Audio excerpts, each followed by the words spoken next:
네, 한국사 능력 검정 시험 심화 이론 강의를 진행을 하고 있습니다. 제가 지난 시간에 청동기 시대와 철기 시대 때 사실을 살펴봤습니다. 청동기 문화를 토대로 했었던 고조선의 성립과 발전 과정까지 살펴봤었죠. 자, 이 시간에는 교재 30쪽으로 넘어오겠습니다. 30쪽에 철기 문화를 토대해서 성립된 여러 나라에 관련된 내용들을 살펴보기로 하겠습니다. 자, 여기까지 과정을 우리가 앞에 구석시대 이후의 전개 과정을 같이 묶어서 흐름을 좀 보고요. 그리고 내용을 정리를 하도록 하겠습니다. 자, 이거 한번 봅시다. 기원전 70만 년 전에 구석기 시대가 시작이 됐습니다. 그리고 약 1만 년 전후에 중석기 시대가 시작이 됐고요. 그리고 1만 년 전에 신석기 시대로 넘어왔죠. 여기까지는 계급이 있나요? 없나요? 없죠. 없었습니다. 다 석기 시대입니다. 석기 시대고요.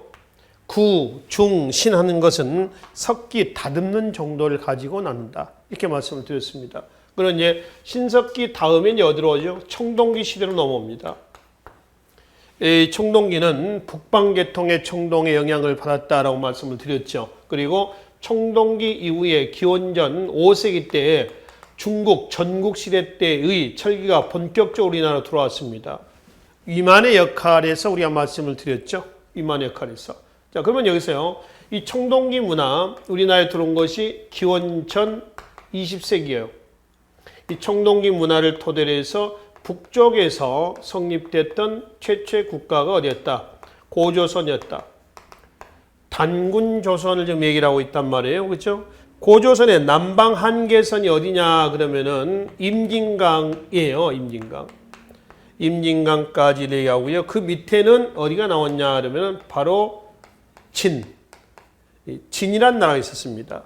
청동기 문화를 토대로 했었던 나라들이었었죠. 그런 이제 단군조선 다음에 이제 어디로 왔죠? 이만조선이 나오죠. 이만조선은 철기 문화를 토대해서 성립된 나라예요. 그렇죠? 철기가 우리나라에 들어온 것은 기원전 5세기를 전후로 합니다. 그렇죠? 요 이만조선이 중국 한나라 무제게 멸망을 했습니다. 그리고 그 땅에 뭐가 나왔냐면은 한사군이 성립이 된 거죠. 기억나시죠? 그 한사군 영역에서 여러 나라가 성립했습니다. 그게 이제 북쪽에서 부여, 그 다음에 고구려, 그리고 옥저, 그리고 동해가 나오죠. 부여, 고구려, 옥저, 동해는 북쪽에서. 그 밑에는 어디가 있으면 사만이 있었어요. 사만. 기억나시나요? 자, 이 진이 청동기 문화를 토대해서 성장하다가 북쪽에 위만이 내려올 때 단군조선의 마지막 왕이었던 준왕을 몰아냈죠. 준왕이 이제 철기 문화를 가지고 어디로 왔어요? 한강 쪽으로 내려와 가지고는 한이란 나라를 세웠습니다. 이 한이 세 개가 됐죠. 그래서 나중에 뭘 한다? 사만이라 한다. 사만이란 나라는 결국 굴러온 돌이 박힌 돌을 빼낸 거예요. 물론 위만이 준왕을 죽인 건 아니라고 그랬잖아요. 준왕을 내몰았다고 그랬습니다. 그러니까 준왕이 내려올 때는 어떤 문화를 가지고 왔냐면은 위만에서 이미 들어왔었던 철기 문화였죠. 철기 문화를 가지고 내려왔었죠. 그러니까 삼한 그러면 이제 한이 세계에서 삼한이라는데 어디냐 그러면은 마한 그리고 진한 그리고 변한 이렇죠. 그러니까 마한은 목지국을 중심으로 해가지고 54개. 진화는 사로국을 중심으로 해서 12개, 변화는 구야국을 중심으로 해서 12개가 성립이 된 거예요. 그죠? 그래서 이 나라를 우리는 이 철기 문화를 토대로 해가지고 성립한 뭐란다? 여러 나라다. 시기는 언제로 보냐 하면은 다 일괄적이지 않습니다. 대략 서력, 기원, 전후. 이렇게 묻겠습니다. 서력, 기원, 전후 때에 성립이 된 거죠. 이 여러 나라에 관련된 문제는요, 항상 출제가 됩니다. 아셨죠? 이거는 그 한국사 능력 검정 시험이 아니고요. 아니래도 각종 국가 공무원 시험에도 국가직이나 지방직이나 반드시 한 문제씩 출제가 되는 단원이기도 합니다. 물론 한국사 능력 검정 시험에서는 당연히 나오는 거고요. 이건 기존에 시험을 봤었던 초급, 중급, 고급 지금 이제 기본 심화 두 과정으로 바뀌었습니다만 매번 출제가 됐던 내용이에요. 반드시 기억을 하셔야 돼요. 뭐 외워야 할 건 없습니다. 그 나라의 특징적인 사회 문화를 이해를 하시고 또 그 나라의 정치와 매치만 잘 시켜놓으시면 됩니다. 예를 들어서 이러이러한 것은 어느 나라에서 나온 것이냐 그 나라의 내용을 찾는 겁니다. 그래서 이거는 고구려다, 이거는 부여다, 옥저다, 동해다 이런 것만 인지를 하시면 된다는 거예요. 아시겠죠? 그래서 이제 이 나라들인데 이 나라 중에서 나중에 이 고구려가 이제 어디로? 고대국가 고구려로 발전합니다. 그죠? 옥저는 2세기 태조왕대 때의 고구려 병합이 되죠. 자, 동해는 5세기 광개토왕대 때의 고구려 병합이 됩니다. 부여는 5세기 말 문자왕대 때의 고구려의 병합이 돼요. 근데 아시다시피 고구려란 나라는 부여에서 뛰쳐나온 거죠. 아시죠? 부여의 해모수의 서자 주몽에서 건국이 된 거예요. 근데 결국 이제 어떤 어머니의 나라였던 부여는 고구려의 멸망을 하게 됩니다. 문자왕대 494년입니다. 한편 고구려 주몽의 서자였던 비류하고 원조 아시죠? 비류 원조가 또 어디로 왔냐면은 바로 한강 쪽으로 내려옵니다. 내려오게 된 배경은 나중에 말씀을 드릴게요. 내려와서는 바로 10명의 신하를 데리고 왔다 해서 처음에는 뭐라냐면은 십제라고 그랬답니다. 십제. 요 십제가 나중에 뭘로 가냐면은 100백자 이전에 이 백제로 갔다가요. 이 백제가 100백자의 이 백제로 그래서 고대국가의 백제로 발전해 나가는 겁니다. 비류하고 원조는 주몽의 서자로 알려져 있죠. 자, 고구려를 건국하게 된 배경부터 잠깐 좀 볼까요? 이렇습니다. 자, 해모수하고요. 유화 부인 있죠, 유화 사이에서 누가 나왔냐면은 주몽이 나왔습니다. 주몽의 부인이 부여에서 북부여죠. 부여에서 주몽의 부인이 누구냐면 애씨 성을 가진 여인입니다. 이제 해모수의 서자이다 보니까 해모수의 적자로부터 자꾸 핍박을 받습니다. 그래서 주몽이 부인 애씨를 버린 건 아닙니다. 혼자 독자적으로 어디로 가냐면 졸본으로 내려와 가지고 졸본에 내려와서 어디를 고구려를 건국을 했습니다. 이 고구려를 건국하는데 많은 도움을 준 사람이 있냐면은 바로 소선호라고 하는 여인입니다. 그 소선호는 전 남편과 이혼한 상태고요. 아들이 둘이 있었다고 그래요. 이게 비류하고 원조입니다. 비류 원조를 주몽이 낳은 아들이다 이렇게 얘기하는 사람도 있습니다만 그건 잘못된 얘기고요. 비류 원조는 주몽의 자기 친자식이 아닌 거죠. 그러니까 소선호의 친자식이 되는 겁니다. 근데 재력이 좀 있죠. 그래서 소선호의 도움을 받아서 고구려를 건국을 했어요. 일단 소선호와 주몽 사이에 비류와 누가 원조가 있었습니다. 근데 나중에 주몽이 고구려를 건국한 이후에 애씨가 주몽이 내려올 때는 애씨가 아이를 가진 상태였습니다. 아이를 낳지 않는 상태고요. 주몽이 독자적으로 내려온 거죠.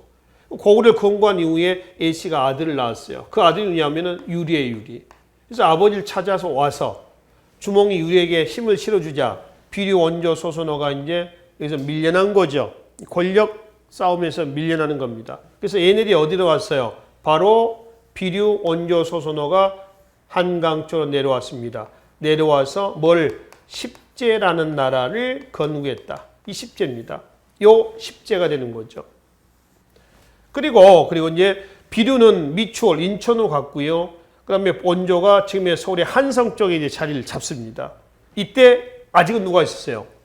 만의 목지구를 중심으로 해가지고 발전하고 있는 상태입니다. 같이 가는 거예요. 그렇죠? 그런데 비류가 죽자 비류를 따랐던 사람들이 다시 원조한테 돌아갔습니다. 돌아오면서 다 끌어안았다 모두 다 해서 국호를 뭘로? 백제로 고쳤습니다. 그래서 고대국가 백제는 3세기 고이왕대 때 성립이 된 거죠. 그러다가 이제 목지국이 있죠. 이 목지국의 만에 목지국까지 완전히 백제가 평한 것은 4세기 중엽 근초광대 때요. 그래서 이제 백제란 나라도 결국은 어떻게 된 거예요? 굴러온 돌이 박힌 돌을 빼서 백제를 건국한 겁니다. 그렇죠? 사만이라는 나라가 그렇듯이 굴러온 돌이 박힌 돌을 빼서 건국했듯이 이렇다라고 하는 거죠. 아시겠죠? 자, 그리고 이제 사로국이 있죠. 사로국이란 나라는 나중에 4세기 신라 내무랑제 때에 신라로, 즉 고대국가 체제가 성립이 됐습니다. 구야국은 가야국, 구라 또는 가라국이라고 합니다. 가야는 6개 가야를 얘기합니다. 그 중에 마지막 대가야가 6세기 562년입니다. 신라 진흥왕에게 병합이 되면서 가야는 고대국가로 발전하지 못했어요. 그렇죠? 그래서 고구려 백제 신라가 이 과정을 통해서 여러 나라 이후에 뭘로 가나요? 고대 국가로 발전하게 됐습니다. 이게 몇 세기냐 그러면 AD 2세기가 되겠습니다. 고구려 2세기, 백제 3세기, 신라 4세기 이렇게 성립이 돼 나가는 것이죠. 아셨죠? 자, 다시 한번 보세요. 여기 이제 다시 이 족보를 보면은 백제란 나라의 건국의 주역은 고구려입니다. 고구려라고 하는 나라의 주역은 어디죠? 바로 부여입니다. 그래서 부여, 고구려, 백제는 같은 족속이다 라고 하는 걸 알 수가 있습니다. 됐죠? 자, 그러면 이제 다시 돌아와서 이 여러 나라에 관련된 기록은 우리나라 자료가 아니에요. 중국 자료입니다. 우리나라에서 가장 오래된 역사서가 뭐예요? 1145년에 김부식이 몇 층의 서경천 논동을 진압하고 나서 쓴 책 뭔가요? 삼국사기입니다. 삼국사기는 말 그대로 삼국의 역사예요. 삼국 이전의 역사는 우리나라 책이 없어요. 몰라요. 있었는지는 모르겠습니다만 하여튼 현재는 확인할 수가 없어요. 그럼 삼국 이전의 역사는 어디 내용을 통해서 확인하느냐 이거예요. 중국 자료입니다. 그래서 중국 자료 중에서 우리나라 자료에 많이 인용이 되고 있는 책이 2개가 있습니다. 한서, 지리지하고요. 한서, 지리지. 그러면 삼국지, 위지, 동의전입니다. 삼국 그러면 중국이 어디예요? 위촉오죠. 위촉오입니다. 그 중에 위나라 지, 동의전 됐죠. 동의. 중국은 항상 우리나라를 주변 국가를 오랑캐로 본다. 우리나라는 중국에 있어서 동쪽이죠. 그래서 동쪽 오랑캐다 해서 동의라고 합니다. 중국 중심의 세계관이죠. 동의, 서융, 남만, 북척. 그 중간에 중국이 있다 해서 가운데 중자를 쓰는 겁니다. 한서지리제는 어느 나라에 관련된 내용이 들어가 있냐 그러면 한서지리제는 바로 고조선의 8조법 있죠. 8조법 내용이 한서지리제에 들어가 있어요. 현재 3개 조항이 남아있다고 했습니다. 바로 앞 시간에 말씀드렸고요. 삼국지 위서동의전에는 어떤 내용이 들어가 있냐라고 하는 거죠. 바로 이만이 있죠. 이만이 남하할 때 그 모습, 남하 과정이 소개가 되어 있습니다. 머리에는 상투를 틀었고, 그렇죠? 오랑캐 옷을 입었고, 뭐 이런 거 있었죠. 또 이만조선은 바로 단군조선을 계승했다라고 하는 증거 자료에서도 확인했었던 내용이기도 합니다. 그거하고요, 지금 어디예요? 여러 나라에 관련된 내용입니다. 즉, 부여, 고구려, 옥조동인 사방 있죠. 여기에 관련된 내용이 삼국지, 위서, 동의전 또는 위지, 동의전에 기록이 되어 있다라고 하는 겁니다. 아시겠죠? 그러면 이제 우리나라 기록이 아니다 보니까 중국의 입장에서 보셔야 된다는 거예요. 삼국지 어디라고요? 위, 촉, 오 이렇습니다. 그 중에 위나라 지란 말이에요.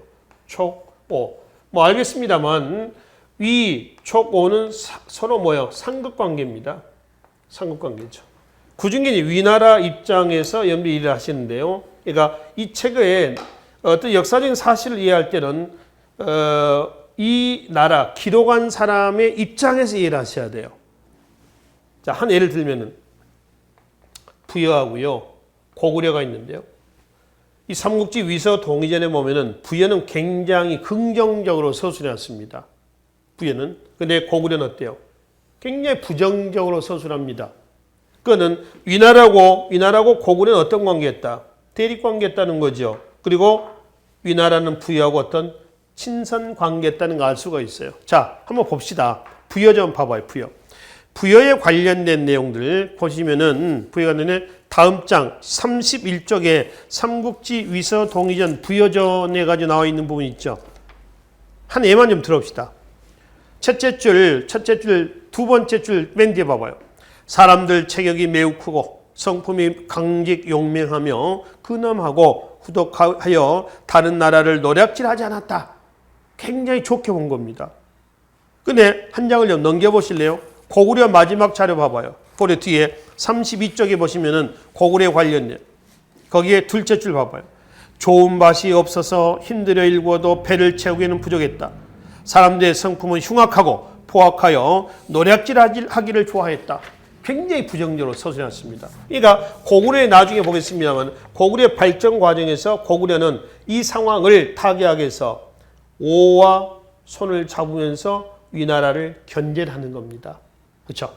이게 국제적인 어떤 역학 관계의 어떤 구조 역학이다라고 이제 보시면 되겠습니다. 아시겠죠? 자, 그래서 다시 이제 교재 30조로 넘어오셔가지고 여러 나라에서 각국의 부여, 고구려, 옥조, 동해, 삼한 각국의 나라의 특징들을 이해를 좀 하시면 되겠습니다. 일단 위치, 지도에서 좀 봅시다. 맨 위에 송하강을 끼고 있는 부여가 보이고요. 졸본 땅에서 고구려가 있고요. 함경도 쪽에 옥저가 있고요. 강원도 쪽에 동해가 있고요. 그 다음에 한강 이남으로서 마한, 진안, 편안에서 삼한이 자리 잡고 있는 지도입니다. 위치 대략 눈에 좀 익혀 놓으십시오. 자, 부여부터 보겠습니다. 부여에서 여러분들이 기억을 좀 하셔야 될 부분은 체크만 좀 하실래요? 사출도를 체크합시다. 사출도. 마가, 우가, 구가, 저가서 사출도. 경제에서 보시면은 반농, 반목입니다. 반은 농업, 반은 목축업이에요. 그리고 사회에서 보시면 이 사회 이 부분은 꼭 기억을 해주세요. 주는 이 사회 부분이 많이 출제가 되는 부분입니다. 이거는 부여만은 아니고요. 고구려, 옥조, 동해, 삼한 다 그렇습니다. 순장, 영고, 우제, 전복, 형사, 취수. 그 다음에 백이민족 있죠. 우리 민족을 백이민족이라고 그래요. 이거는 백이민족의 유래가 부여에서 나옵니다. 부여 사람들이 하얀 옷을 입었다고 그래요. 백이민족의 유래는 여기서 있다. 그 다음에 법률 4조목이 있죠. 이건 이 단군조선의 8조법 중에 보면은 3개 조항이 남아있다고 그랬잖아요. 그 3개 조항하고 내용이 비슷합니다. 그 맥락을 이해하시면 되겠습니다. 그리고 대관계 그렇게 보시고요. 뒤로 넘어가시면은 부여의 그 발전 과정이 나와 있습니다. 참고하시고요. 밑에 삼국지 위서 동의전에 들어있는 부여에 관련된 기록을 보시면 되겠습니다. 자, 앞에 사출도부터 보겠습니다. 부여는 영토가 굉장히 넓어요.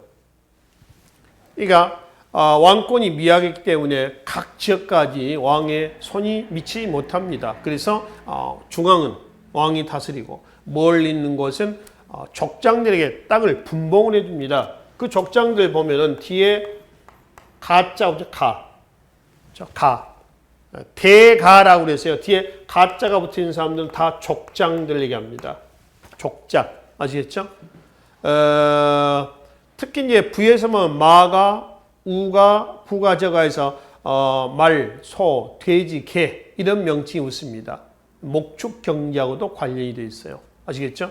그리고 얘네들이 한 번 준 토지에 대해서는 왕이 관여할 수가 없다.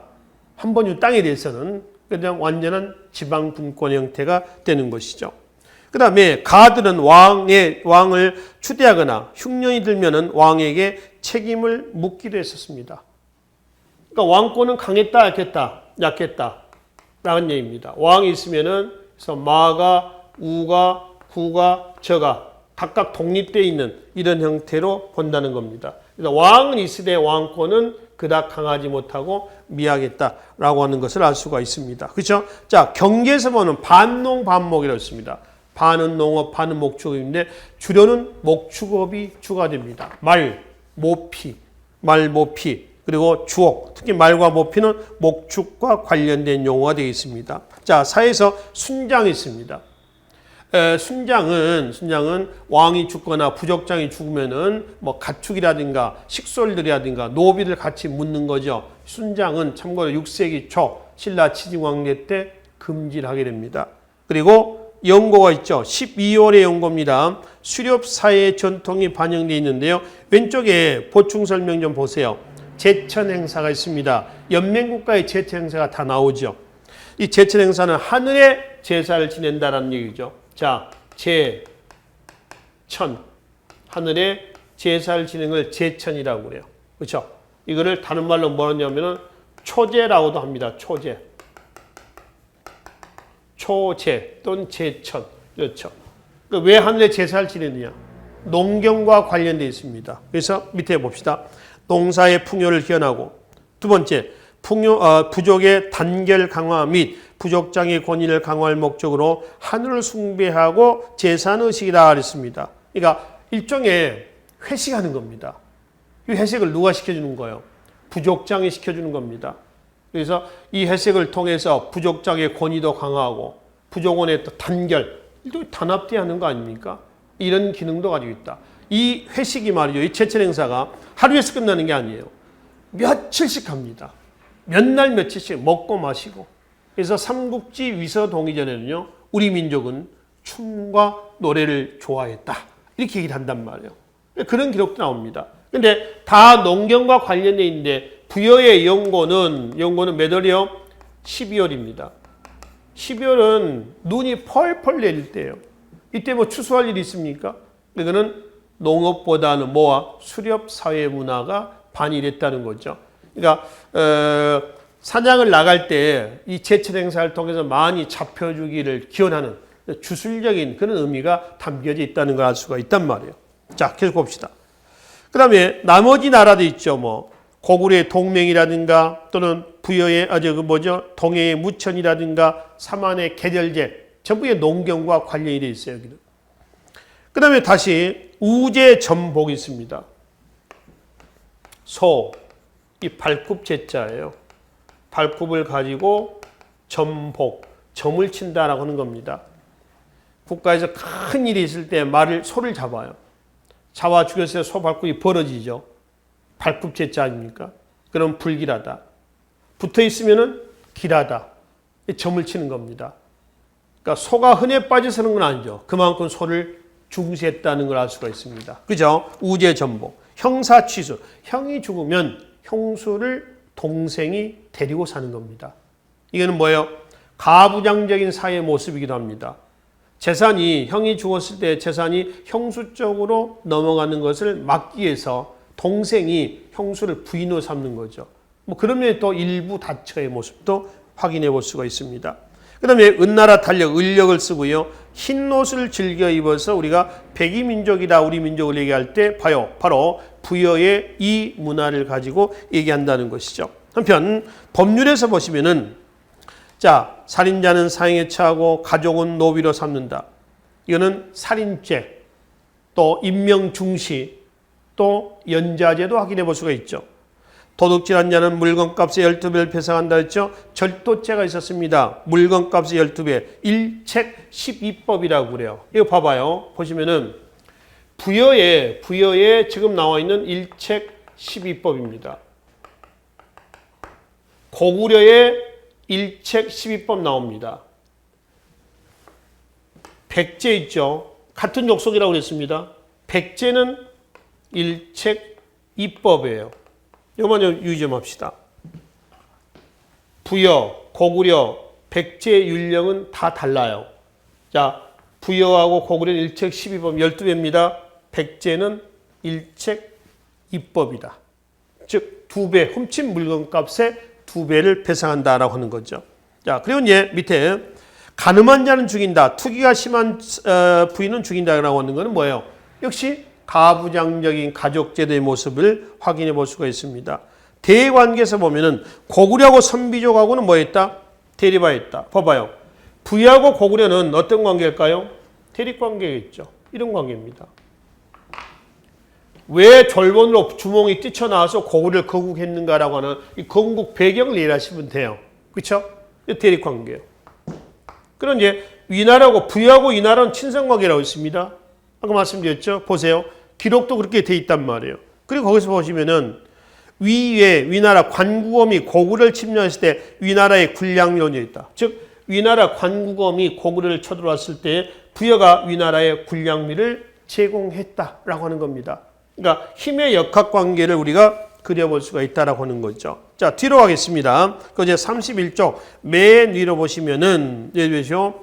자, 북쪽 선비족의 침략을 받아서 3세기 말 이후에 쇠퇴하다가 5세기 말 고구려 문자왕에게 편입이 됐습니다. 그러니까 부여는 고대국가로 발전해서 못했다라고 하는 거죠. 그렇죠? 자, 계속 보겠습니다. 그래서 부여의 발전 과정에서 지금 사출도라든가 그다음에 경제, 사회, 그리고 법률, 대관계를 보시고 그리고 이제 삼국지 위서 동의전에 나와 있는 사료 내용은 여러분들이 읽어보세요. 사료를 여러분들이 읽어보시라 해서 맡긴다고 그래서요. 이거 별로 중요하지 않는 내용이구나. 그런 건 아닙니다. 시험 문제는 이렇게 나옵니다. 이 사료 중에 하나를 제시합니다. 이 나라에 관련된 혼인 풍습은 또 이 나라와 관련된 사회 문화는 해서 여기 연고가 들어갈 수 있고 우제 전복이 들어갈 수가 있고 말이죠. 이렇단 말이에요. 그러니까 그 나라의 문화, 사회적인 특징을 잘 매치만 시켜 놓으시라는 얘기입니다. 자, 두 번째 고구려 좀 보겠습니다. 도구려의 건국 과정은 아까 말씀드렸죠. 이런 과정이었다. 2대 왕이 유리왕입니다. 유리왕제 때 졸본에서 어디로? 바로 국내성, 통구로 천도합니다. 수도를 옮기죠. 고구려는 수도를 3번 옮깁니다. 나중에 국내성에서 5세기 장수왕대 때 어디로 가요? 다시 평양으로 갑니다. 427년에 평양천도가 있죠. 그러니 위치는 아까 말씀드렸습니다. 어디예요? 고구려 위치는 졸본. 그러니까 압록강 중류점에 해당이 되겠습니다. 자, 정치 형태를 바로 좀 살펴봅시다. 바로 밑에 봅시다. 왕 밑에 대가가 있고 대가. 아까 가는 족장을 가라고 그랬습니다. 큰 족장. 그 밑에는 뭐가 있어요? 바로 사자, 조의, 선이 있습니다. 사자, 조의, 선이는 왕이 거느리는 관리가 아니고요. 대가도 있죠. 상가나 고추가 얘네들이 거느리는 관리들이에요. 그러니까 부여와 마찬가지로 고구려는 왕이 있으되 왕권은 그닥 강하지 못했고요. 이 부족장, 대가의 계급이 대가의 세력이 더 강했다라고 하는 것을 확인해 볼 수가 있습니다. 한편 제가해라고 하는 것은 가는 족장이라고 있죠. 모두 제자입니다. 그러니까 모든 족장들의 회의예요. 그러니까 고구려는 감옥이 없어요. 즉결처분이에요. 제가해에서 즉결처분하고 있었다. 그리고 오부족 됐을 때 게르부가 지금 소선호 있었죠. 아까 소선호 여기 이 여인이 어디에 소속이냐면 게르부 소속이에요. 그러니까 기본적으로 소선호는 고구려나 백제를 건국하는 일종의 후견인의 역할을 한 거죠. 정치 경제적으로 빵빵한 그러한 집안이었습니다. 전러부, 순러부, 관러부, 소노부에서 5개 부족이 연합한 형태입니다. 부여도 5부족 연맹체예요. 5부족 연맹체입니다. 그리고 이제 경제에서 보시면은 약탈 경제. 고구려의 경제가 약탈 경제였다라는 증거는 부경이라고 하는 귀족 개인 창고가 있습니다. 고구려 고분벽화에 나와 있는 우측에 사진이 하나 있죠. 부경이 있습니다. 일종의 오늘날의 원두막과 같죠. 습기가 많으니까 위에다가 이제 곡식을 보관하는 겁니다. 그래서 부경으로 알 수 있는 고구려 경제는 무슨 경제다? 약탈 경제였다. 그러니까 왜 약탈 경제였느냐? 이 약탈의 대상은 어디냐면 어디예요? 바로 옥저하고 어디? 동해입니다. 이거 봅시다. 삼국지 위서 동의전에 보면은 고구려라는 나라는 땅이 굉장히 비호가지 못했습니다. 인구는 늘어나고 식량은 부족하고 그래서 그 옆에 있는 어디죠? 옥저하고 동해에 관심을 갖는 거죠. 옥저 동해는 어때요? 토지가 비호가입니다. 바다를 끼고 있습니다. 해산물이 풍부하죠. 그게 이제 고구려로 하여금 옥저 동해에 관심을 갖게 하는 이유예요. 그래서 가서 얘네들의 그런 것들을 약탈해서 갖고 와서 어디다가 귀족의 개인 창고, 부경에다 쌓아놓고 먹고 살았다.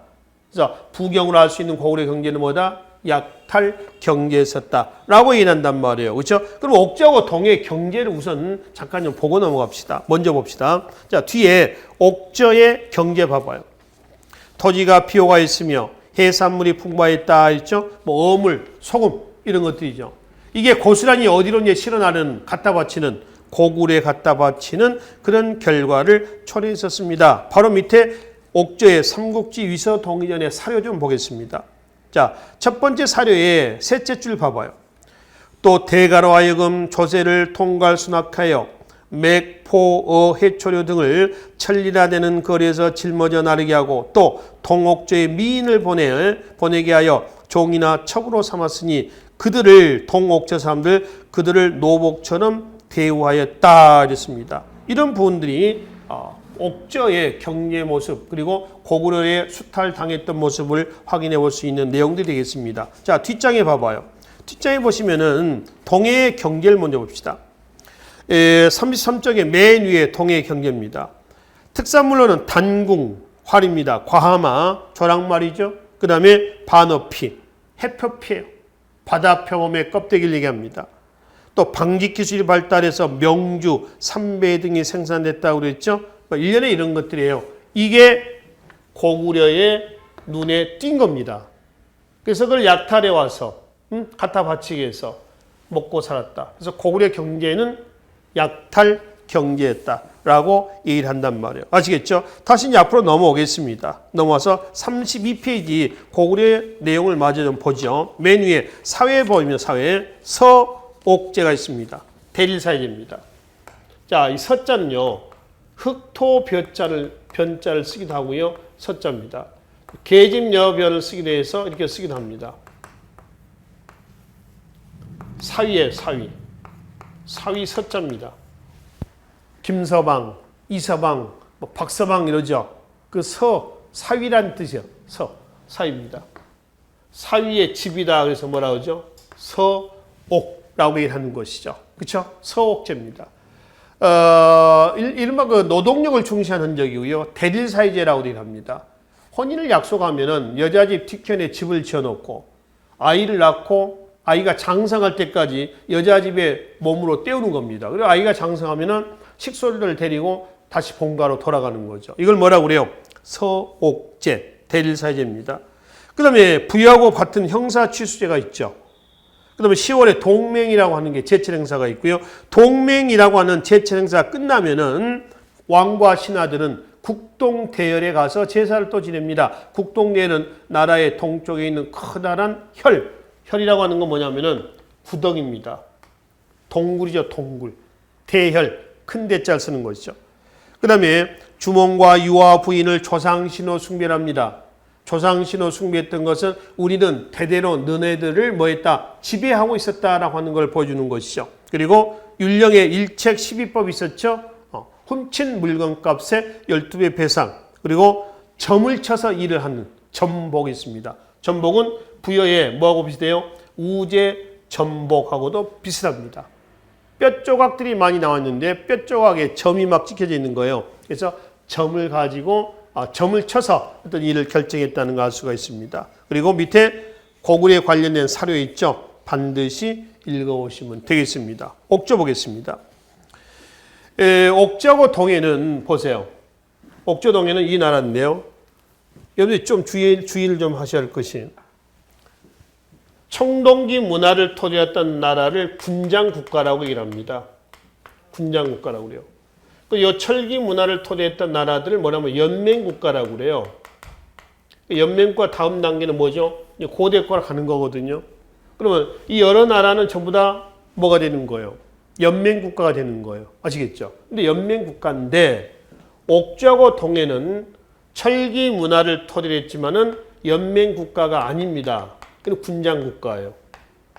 왜냐면은 옥저 동해는 왕이 없습니다. 왕이 없어요. 그래서 군장국가 단계에서 머물렀습니다. 자, 그 중에서 옥저에서 가장 많이 빈출된 부분이 밑줄 그어놔요. 민며느리제, 매매혼입니다. 어렸을 때 여자가 어렸을 때 남자 집에 가서 일을 도와주고 주면서 살게 하는 겁니다. 혼인할 연령이 되면은 여자 집에 보내요. 그리고 이제 약간의 어떤 고기라든가 돌을 주고 여자를 이제 데려가는 겁니다. 이걸 매매혼, 민며느리 제도다라고 일합니다. 자, 그다음에 가족 공동 무덤이 있습니다. 골장제. 뼈를 매장했다 해서 골장, 또는 뼈를 세척했다 해서 세골장라고 일합니다. 가족 공동 목각이야. 이거는 사람이 죽잖아요. 가매장을 합니다.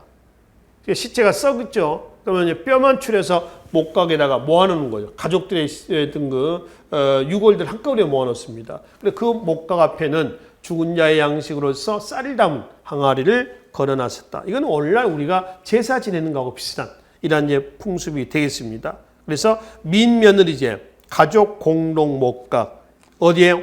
옥저에서 여러분들이 기억을 하셔야 될 부분입니다. 자, 뒤에 동해로 넘어가겠습니다. 동해는 역시 연맹국가 아닙니다. 군장국가 단계에서 머물렀다. 즉 읍군, 삼노라고 하는 군장들이 자기네 부족을 다스리고 있었습니다. 자, 동해에서 기억하실 것은요. 밑줄 먼저 그럽시다. 조계온, 책화, 무천. 그렇죠? 이거는 꼭 기억을 해두세요. 조계온은 자기 시족끼리 혼인하지 않는 겁니다. 지금 현재 우리나라 조계온이죠. 8촌 이내 불혼입니다. 민법상 그렇게 되어 있어요. 예전에는 동성동본 불혼인데 지금은 동성동본 너무 막연하니까 많잖아요. 그래서 지금은 8촌 이내만 아니면 된다라고 이제 민법상 규정해 놨습니다. 신석 시대 때 시족 사회의 흔적을 가장 많이 계승했던 나라이기도 합니다. 자, 우리가 청동기 군장과 신석기 사회를 무슨 사회라고 그래요? 시족 사회라고 그래요. 우리 민족의 기틀이 형성된 시기라고 하잖아요. 시족은 지금의 가족이다. 그리고 구석기 사회는 무슨 사회? 무리를 지어서 싸돌아 다니는 사회. 뭔가요? 무리 사회라고 일한단 말이에요. 아시겠죠?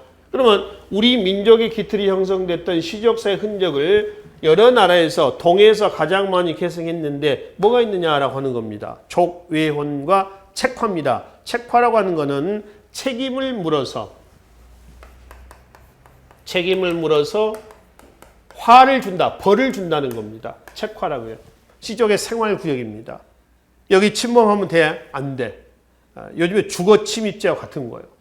이 시족사의 모습도 그래요. 이 시족들 자기만의 생활구역이 이렇게 있어요.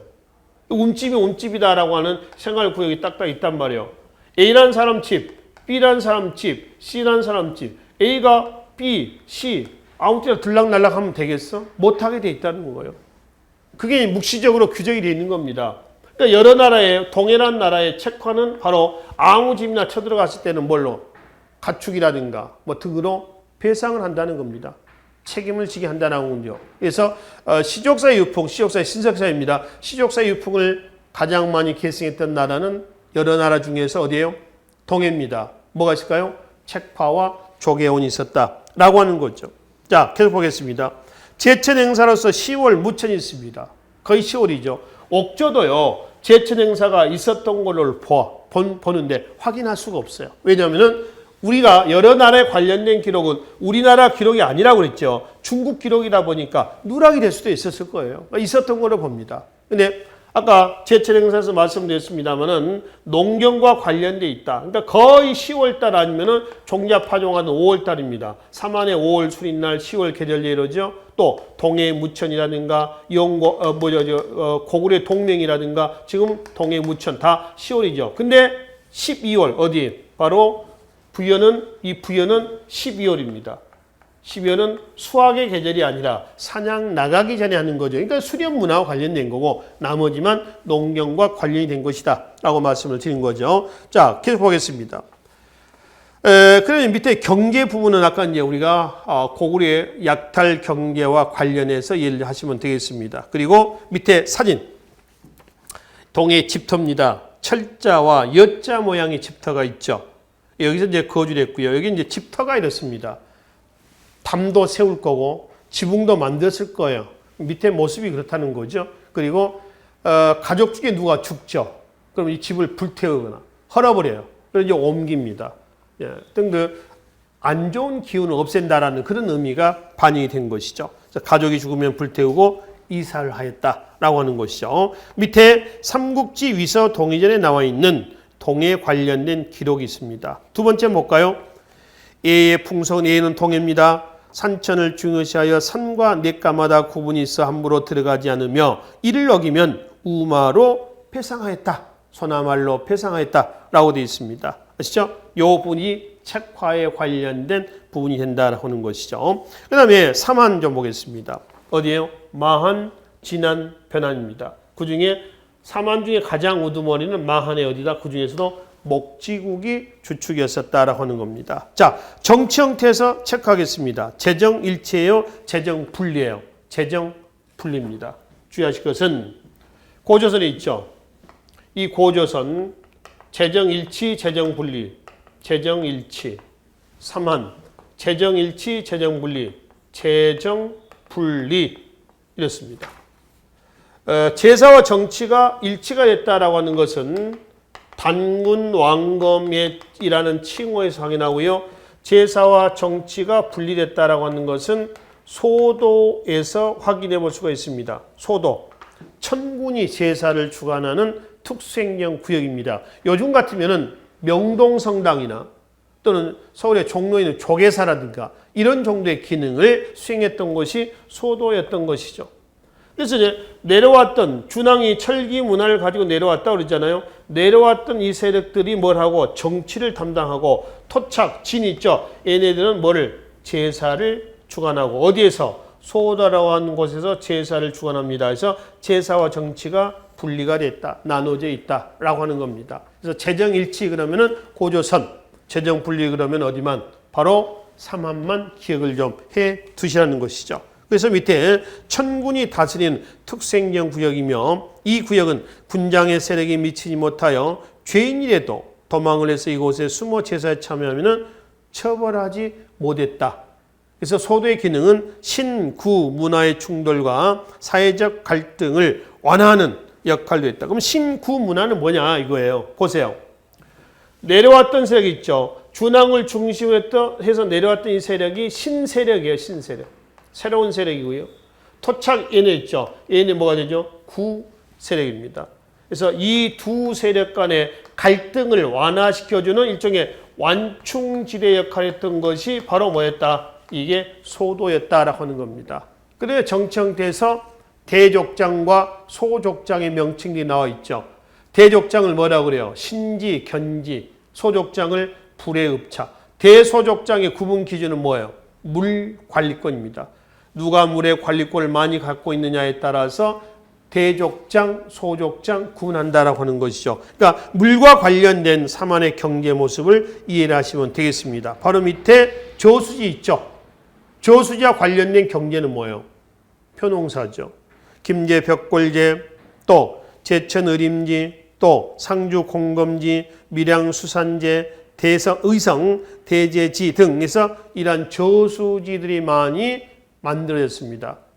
벼농사가 발달했고 철기 문화를 토대 때문에 철제 농기구가 많이 나왔을 거예요. 그렇죠? 그리고 삼안 중에서 마지막 어디예요? 변안 있죠. 변안에서는 특히 뭐가 철이 많이 생산됐어요. 철을 교역할 때 화폐로도 이용을 하고요. 돈을 찍어낸 건 아니고요. 무게를 단위로 해서 어떤 물물 교역하는 단위로 썼다라고 하는 겁니다. 그리고 낭랑이라든가 일본 외죠. 외에 수출을 하기도 했었습니다. 그래서 변안의 철, 변안은 지금 어디냐면 경상남도 어디예요? 김해죠, 김해. 김해를 한자는 이렇게 씁니다. 쇠 금자에다, 쇠 김자에다가 바다 해자죠. 그러니까 그만큼 쇠가 많았다는 겁니다. 우리가 불바다, 물바다 이런 얘기 하잖아요. 그렇죠? 쇠바다예요, 말고 쇠바다. 쇠가 지천에 널려 있었다라고 하는 것을 확인해 볼 수가 있습니다. 자, 한편 뒷장에 보시면은 노동력 공동체, 공동 노동 조직으로는 뭐가 있어요? 두레가 있습니다. 두레. 두레는 요즘에 시골에서 같이 일하는 거 있죠. 그걸 두레라고 그러죠. 어떤 같은 목적을 두고 사람들이 모여서 같이 일을 하는 겁니다. 두레. 농경 문화에서 나온 문화가 되겠습니다. 그리고 주거지, 반움집, 귀틀집은 통나무집이야. 그러니까 우물정자로 통나무 쌓아 올린 거죠. 귀틀집이라고 그래요. 토실, 밑에 토실 있죠. 흙집입니다. 흙 구덩이에 살아요. 그러니까 그 토실을 그려보면 이렇습니다. 이게 이제 흙의 흙, 지면입니다. 여기에 이런 식이에요. 여기에 이제 뭐가 있냐면은 이렇게 지붕, 일종의 대문이 있어요, 대문. 구덩이를 파고 여기 안에서, 이 안에서 톡을 해서 삽니다. 대문, 여기도 대문입니다. 이 안에 살았다라고 하는 겁니다. 그래서 삼국지 위서 동의전에 보면은 마흔 사람들의 이 토시에 사는 모습을 이렇게 기록했습니다. 흡사 귀신과 같았다. 흙 속에 살다 보니까 어때요? 머리는 산발이고 말이죠. 뭐 이런 모습들을 삼국지 위서 동의전에는 그렇게 기록을 했던 것 같아요.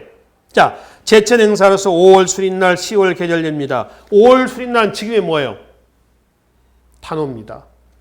음력 5월 5일이죠.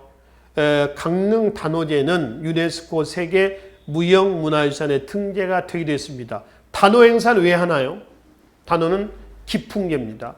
종자를 파종하고 풍년을 기원하는 거죠. 그렇죠? 그러니까 음력 5월 5일이라고 한다면 양력은 6월 달이에요. 다 파종하고 나섭니다. 그다음에 부여라든가 부여를 빼고요. 고구려, 동해, 삼한에 10월 달에 하는 건 다 뭐야? 동맹이며 무천이며 계절제며 이거는 지금의 추석이에요. 추수감사제예요. 추수감사제 의미로 보시면 되겠습니다. 자, 그래서 이제 일단 여기서는 5월 수린날과 10월 계절리가 있었으며 머리에 상투를 틀고 몸에 문신도 하고요. 주검을 매장한 목관 주변에 도랑을 둘러 묻은 곳을 표시하는 만의 무덤. 뭐죠? 주구묘가 있습니다. 주구묘. 이 도랑, 해자라고 그랬죠. 밑에 사진을 보시면은 시체를 놓고요. 이 주변에 도랑을 이렇게 파놨죠. 도랑을 파놨습니다. 이 도랑을 왜 파놨냐 하면은 이거는 일종의 경계구역입니다. 이 안에는 일종의 무덤이 있는 곳이다라고 하는 거죠. 이 고랑을 뭐냐면 해자라고 그래, 해자. 해자. 이걸 고랑이다. 물고랑을 얘기한다라고 하는 거죠. 그리고 이제 죽은 자의 무덤에는 죽음입니다. 새의 깃털이라든가 소와 말을 함께 매장해서 후하게 장례를 치렀다. 그러니까 후장이다. 그러니까 성대하게 장례를 치렀다라고 하는 것을 확인해 볼 수 있습니다. 이게 삼국지 위서 동의전의 내용에 의해서 보는 바로 삼한에 관련된 내용이 되겠습니다. 그래서 여러 날에 관련된 부여, 고구려, 옥조동에 삼한에 관련된 내용들은요, 반드시 출제가 되는 부분이에요. 한 문제 내지 두 문제씩까지도 출제가 되기도 했었습니다. 그래서 각 나라의 특징들을 잘 이해를 좀 하시면 되겠습니다. 그래서 일단 연맹국가까지 이 시간에 마무리하고요. 다음 시간에는 연맹국가 다음 단계 어딘가요? 고대국가입니다. 고구려, 백제, 신라. 그래서 고대국가 성립 과정은 우리가 이 내용을 통해 가지고 정리를 하시고요. 고대국가 성립 넘어오는 과정부터 해가지고 각국의 어떤 정치, 경제, 사회, 문화의 특징들을 살펴보기로 하겠습니다. 다음 시간에 뵙겠습니다. 수고하셨습니다.